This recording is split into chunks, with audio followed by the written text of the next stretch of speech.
राज्य अधिवक्ता परिषद जबलपुर के निर्देश होने पर अधिवक्ता संघ मैहर के चुनाव होने जा रहे हैं। मतदान दोपहर 12 बजे से प्रारंभ होकर शाम 4 बजे तक हुआ। मतदान पश्चात शाम 5 बजे से मतों की गणना प्रारंभ की गई। चुनाव परिणाम की घोषणा शाम को 6 बजे के लगभग हुई।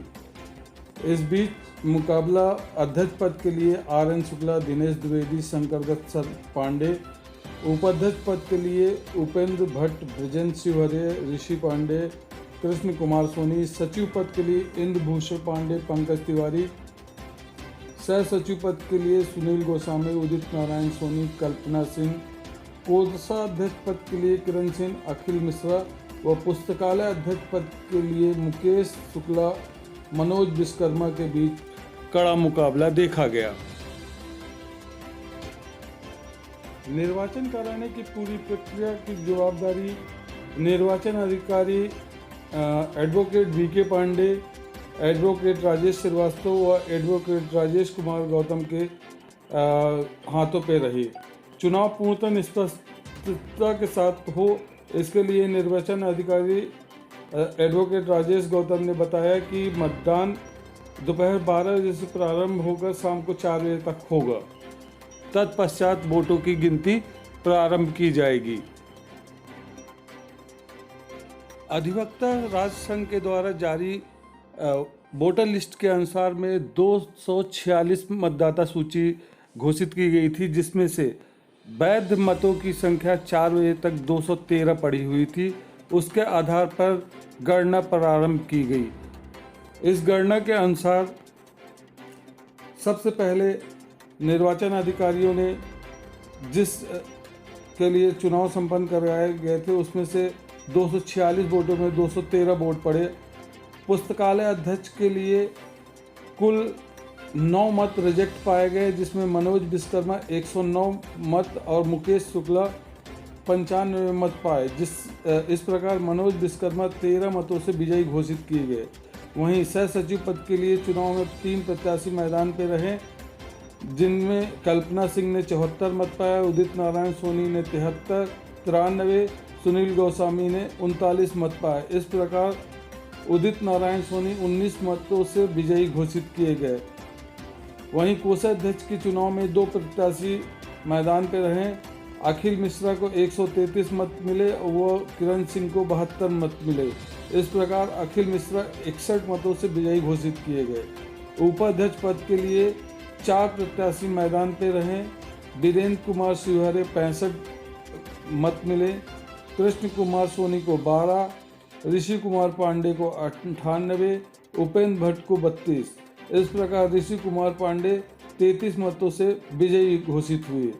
सचिव पद के लिए 2 ही प्रत्याशी मैदान पे थे और इन दोनों प्रत्याशियों में खासा घमासान रहा। इंद्रभूषण पांडे 80 मत प्राप्त किए, तो वहीं पंकज तिवारी 125 मत प्राप्त कर कुल 45 मतों से विजय घोषित हुए। इसी प्रकार ट्रसल में अध्यक्ष पद का चुनाव रहा। अध्यक्ष पद के लिए 3 प्रत्याशी मैदान पर रहे। वरिष्ठ अधिवक्ता राम नरेश शुक्ला 92 मत प्राप्त किए, जबकि शंकर दत्त पांडे को 15 मत प्राप्त हुए। तो वहीं दिनेश द्विवेदी को 101 मत प्राप्त हुए। इस प्रकार दिनेश द्विवेदी द्वारा 9 मतों से विजयी घोषित किया गया। राज्य अधिवक्ता परिषद मध्य प्रदेश के निर्देश पर अधिवक्ता संघ मैहर के आज दिनांक को चुनाव संपन्न कराए गए, जिसमें राष्ट्रीय संयुक्त अधिवक्ता मंच के शहर अध्यक्ष एडवोकेट श्री दिनेश द्विवेदी को अधिवक्ता संघ मैहर का अध्यक्ष निर्वाचित किया गया। अध्यक्ष निर्वाचित किए जाने पर अधिवक्ता संघ अध्यक्ष एडवोकेट दिनेश द्विवेदी ने राष्ट्रीय संयुक्त अधिवक्ता मंच के प्रदेश सचिव एडवोकेट राजेश गौतम, राष्ट्रीय संयुक्त अधिवक्ता मंच के सभी पदाधिकारियों का आभार व्यक्त किया। इसमें क्या प्रक्रिया अपनाई जा रही है? हमारे अधिवक्ता संघ मैहर के 2021 से 2023 का ये चुनाव है। इसमें हमारे यहाँ की प्रक्रिया के तौर पर बैलेट पेपर के आधार पर चुनाव हो रहा है। कुल bar association bar council of MP की तरफ से जो मतदाता फोटो युक्त सूचियां भेजी गई हैं उसके मुताबिक 246 कुल मतदाता हैं। उन 246 मतदाताओं को वोट डालने का अधिकार है। उसमें से हमारे यहाँ के तौर पे अध्यक्ष के पद के लिए 3 सदस्य निर्वाचन में खड़े हुए थे, जिनमें से दिनेश प्रसाद द्विवेदी, रामनरेश शुक्ला साहब और शंकर दत्त पांडे जी। उपाध्यक्ष पद में 4 लोग खड़े हुए, जिनमें से ब्रजेंद्र कुमार शिवहरे, कृष्ण कुमार सोनी, ऋषि कुमार पांडे और उपेंद्र भट्ट जी। सचिव पद के लिए खड़े हुए हैं इंद्रभूषण पांडे जी और पंकज कुमार तिवारी जी। पुस्तकालय अध्यक्ष में मनोज कुमार विश्वकर्मा और मुकेश कुमार शुक्ला जी। सह सचिव में कल्पना सिंह सोलंकी, सुनील गोस्वामी, उदित नारायण सोनी और कोषाध्यक्ष के लिए अखिल मिश्रा और किरण सिंह। कुल इतने उम्मीदवार चुनाव में हैं। अभी तक सुबह 12 बजे से वोटिंग 12 बजे से 4 बजे तक के लिए निर्धारित समय था। अभी तक कुल 111 लोगों ने अपने मत का प्रयोग किया हुआ है। शाम को 4 बजे तक कुल मताधिकार का प्रयोग करने की अधिकारिता दी गई है। 4:30 बजे के बाद काउंटिंग शुरू की जाएगी और बैलेट पेपर और उनकी गिनती होगी और कौन सदस्य निर्वाचित होता है, कौन किसके हाथ में सफलता प्राप्त होती है। ये हम लोग उम्मीद करते हैं कि काउंटिंग होने के बाद करीब 7 साढ़े 7 बजे तक डिक्लेरेशन हो पाएगा। आज ही डिक्लेयर होगा और परसों, कल चूँकि छुट्टी है, परसों 3 तारीख को उन लोगों को सर्टिफिकेट इशू किए जाएंगे। हम लोगों के यहाँ बैलेट के माध्यम से चुनाव हो रहा है। आप पिछले बार अधिवक्ता संघ के अध्यक्ष रहे हैं। आप अपने कार्यकाल से कितने संतुष्ट हैं और चुनाव प्रक्रिया इतनी लेट क्यों शुरू हुई?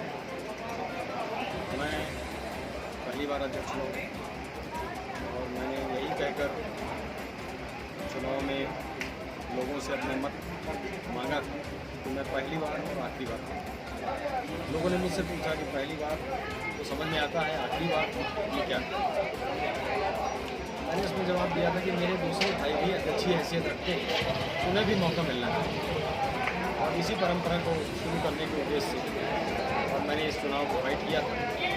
इस तरह से क्या होगा, मेरे हर भाई अधिवक्ता संघ के अध्यक्ष की हैसियत से सेवा कार्य कर सकेंगे और उन्हें भी पूर्ण संतुष्टि होगी। यहाँ तक मेरे कार्यकाल में कार्य करने की बात है, मैंने वो सारे ऐसे कार्य किए जो पहले कभी उस संबंध में विचार में नहीं थे लोग या यूँ पहले संज्ञान में नहीं थे। वो सारे कार्य मैंने किए हैं और सारे अधिवक्ता संघ के लोग उस चीज़ को जानते हैं। तक से मुझे गिराने की आवश्यकता नहीं। मैं अपने कार्यकाल से पूर्णतः संतुष्ट हूँ और आगे भी जो चुन के आएंगे उनसे भी मैं अपेक्षा करता हूँ कि वो अपने कार्यकाल को एक यादगार कार्यकाल बनाएंगे, ऐतिहासिक बनाएंगे। अधिवक्ता संघ को फिर से एक बार चुनाव हो गया। अधिवक्ताओं के लिए जो मूलभूत सुविधाएं होती हैं दिन प्रतिदिन कम होती जा रही हैं, उस पर किसी तरह की कोई बढ़ोतरी नहीं है। आप एक वरिष्ठ अधिवक्ता हैं, इस पर क्या कहना है? मेरा ये कहना है कि सबसे पहले तो ये कि हमारे भाइयों में जो अधिवक्ता संघ के लोग हैं, सदस्य हैं, आपस में सहयोग की भावना नहीं, एक दूसरे के प्रति सम्मान की भावना नहीं है। हमारे यहाँ चुनाव में केवल पद की गरिमा का चिन्हांकन करने के लिए जो है ये अक्सर ज़्यादातर खड़े हो रहे हैं। उसमें ये भावना नहीं है कि हम कुछ अच्छा करेंगे, कि सब भाइयों से मिल करके उनके सहयोग से अपने भाइयों के निमित्त जो है कुछ अच्छा करेंगे, इस तरह की भावना नहीं है। एक ये वो भी समय था जबकि मैं भी एडवोकेट था और जो भी मेरे भाई लोग सीनियर लोग थे उनके प्रति एक सम्मान की भावना थी और हम सब लोग मिल करके किसी भी काम को, भले वो नाम के प्रेसिडेंट हो या कुछ भी न हो, सब मिल करके एक दूसरे को सहयोग करते थे, सम्मान देते थे। और उस समय इतना ज़्यादा आत्मीयता थी लोगों में, एक दूसरे स्नेह और सम्मान था, वो अब नहीं रहा। केवल ईर्ष्या की भावना एक दूसरे के प्रति पनप रही है और आपस में लोग जो है वो दूसरे को नीचा नहीं करते, उसको बर्दाश्त करने के लिए जो है वो लगे रहते हैं। कोई भी ऐसी निर्माणात्मक का काम नहीं करते हैं जिससे कि कोई भी यदि उनका अधिकारी कुछ काम कर रहा है तो उसमें सहयोग करेंगे नहीं, ऐसा ही होना चाहिए। उसमें जो है खिलाफत पैदा करेंगे, विरोध पैदा करेंगे और उस विरोध से जो है हमारे निमित्त जो अच्छा सकारात्मक कार्य होना चाहिए वो नहीं होता। इसलिए ये बहुत ज़रूरी है हमारे भाइयों के बीच में जितने भी हैं, हमारे छोटे भाई बड़े भाई, अभी आए हैं, उसमें प्रत्येक चाहे जूनियर हो चाहे सीनियर हो, सबके प्रति एक सम्मान की भावना रख करके और प्रत्येक ऐसे कार्य को जो उनके हित के अनुकूल है उसमें जो है वो लगातार सहयोग देना चाहिए। आप जैसे आज वोटिंग कर रहे हैं तो क्या अपेक्षा रखते हैं जो भी निर्वाचित होंगे सदस्य, उनसे क्या अपेक्षा रखते हैं? मैं उनसे अपेक्षा ये रखता हूँ कि ऐसे लोग खड़े हैं जो कि किसी भी तरह के हितवद्ध होकर के काम नहीं करेंगे। हमें उम्मीद है कि वो जो भी काम करेंगे वो महाराष्ट्र के हित में मिल करके काम करेंगे और उसमें उनका व्यक्तिगत कोई स्वार्थ नहीं है। ये स्वार्थ काम करने वाले लोग आ रहे हैं, उनके सबके प्रति हमारी शुभकामनाएँ हैं और भावनाएँ हैं कि वो बाहर के हित में कुछ न कुछ ऐसा करते रहें जिससे हमारा सम्मान जो है केवल बाहर में ही नहीं शहर में भी ऐसा महसूस हो कि ये जो है अच्छा है और सम्माननीय है और उनके प्रति हमें सम्मान देते एक आपस की ईर्ष्या और द्वेष के कारण जो है शहर के अंदर भी नगर के अंदर भी जो है सम्मान नहीं मिलता जो मिलना चाहिए। जैसे कि आप वरिष्ठ अधिवक्ता थे, उस टाइम पे और इस टाइम पे क्या फर्क महसूस कर रहे हैं? समय पर ये समय था कि हम लोग जब थे तो हम लोग कभी चुनाव हुआ नहीं, चुनाव में इकट्ठा बैठ जाते थे और ये कहते थे कि भैया तुम प्रेसिडेंट बन जाओ, नहीं नहीं नहीं भैया आप बनोगे, तुम सेक्रेटरी बन जाओ, नहीं भैया फलाने बनेंगे। एक दूसरे को जबरदस्ती बनाते थे, किसी की कोई रुचि नहीं रहती थी कि मैं प्रेसिडेंट बन करके उस चुनाव में जीत जाऊँ या पर कहीं तरह से जबरदस्ती हम लोग पकड़ करके बनाते थे और किसी भी तरह का कोई विद्वेष नहीं और सब खुशी से सब। क्या संदेश देना चाहेंगे आज के अधिवक्ता? आज के अधिवक्ताओं को मैं केवल इतना संदेश देना चाहूँगा कि हमारी जमात में से अधिवक्ता संघ में से जो भी व्यक्ति खड़ा है उसमें से हम उपयुक्त व्यक्ति को चुन करके कि हमारे हित में काम करेगा उसको वोट देना चाहिए, उसको सहयोग देना चाहिए और बाद में भी होने के बाद भी उसको ये कहना चाहिए कि तुम ये मत सोचो कि हम अधिवक्ता संघ में कुछ कमाने के लिए पैदा हुए हैं, नाम पैदा करने के लिए पैदा हुए हैं, फैक्ट्री में अपना नाम बढ़ाने के लिए पैदा कर रहे हैं, वहाँ से सहयोग लेने के पैदा। हमें किसी से कोई सहयोग नहीं चाहिए। यदि हमने आपस में मिलजुल करके रहने की भावना पैदा होगा तो सभी लोग अपने आप